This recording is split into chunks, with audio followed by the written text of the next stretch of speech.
George W. Bush and Donald Trump share little in their approach to the presidency, but they share a common journey with Vladimir Putin.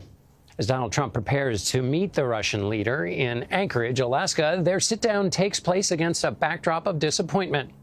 President Putin invited me to get involved. He wants to get involved. I believe he wants to get it over with. Now, I've said that a few times, and I've been disappointed, because I'd have like a great call with him, and then missiles would be lobbed into Kiev or some other place, and you'd have 60 people laying on a road dying.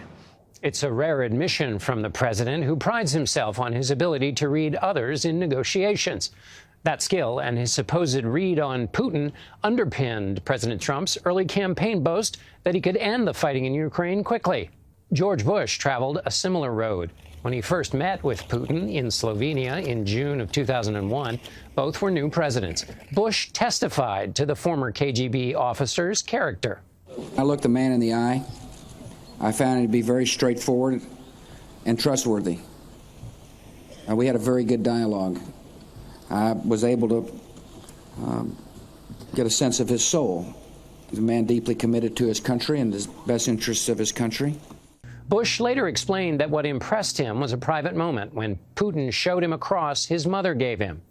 Later, Bush said he hadn't been wrong about Putin's character in that moment, but that Putin had changed, hardened by the poison of power. Bush learned his lesson. Whether Donald Trump has may be clear after Friday's meeting.